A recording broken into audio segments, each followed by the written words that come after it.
It's Jill Monroe, and you are checking out the Streamline Sports Update, where we give you the top stories of the weekend. Now, we're at that magical time of the year where all three sports collide. We're at the mid-season of the NFL.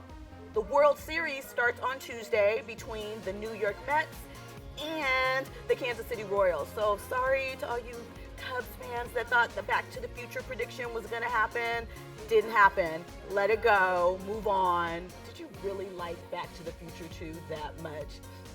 And, of course, the NBA season kicks off tomorrow. So let's start with football. If you caught the NFL games yesterday and happened to catch the Cowboys matchup with the New York Giants, you saw Greg Hardy go bananas on the sideline because his special teams let the Giants run back a 100-yard kickoff.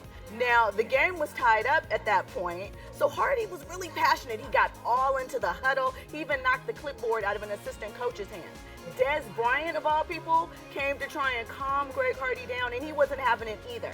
After the game, Jerry Jones, Des, all the players involved said that Hardy was being a team leader and just showing a lot of passion. But of course, because of his checkered past, everyone is blowing this out of proportion. Do you think it's fair or foul? Should we be looking at Greg Hardy differently because he kind of blew up and the Cowboys special teams basically cost them the game?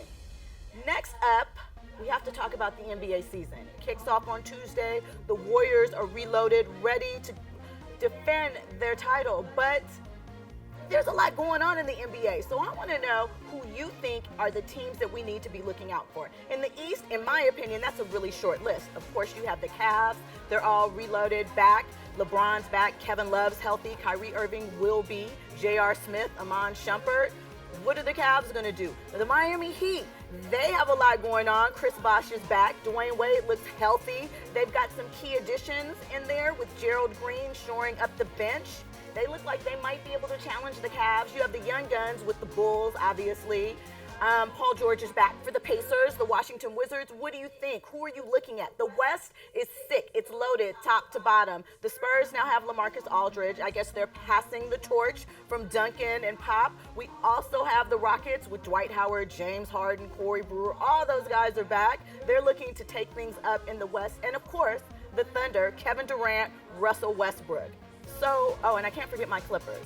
And for all the haters out there, the Lakers might do a little something. I'm not saying that they're actually going to be in the playoffs, but they might be close. And that's progress. And next up, since we're already down the basketball path, let's talk about the Cavs' Tristian Thompson. He finally signed back with the team for 5 years, $82 million. And Sacramento Kings big man DeMarcus Cousins had a reaction that I think most people had. He said, "How much?" Now, we all know that the NBA has been kind of cashing out guys this summer in advance of the 2016 cash windfall because of the TV deals. But do you think Tristian Thompson was worth that? He did come on in the playoffs. That's really where he earned his money, averaging a double-double. But $82 million? I guess it's good to be LeBron's friend, right? And have LeBron's best friend as your agent. Make sure you're checking out Streamline Sports every week, where we give you all the sports updates.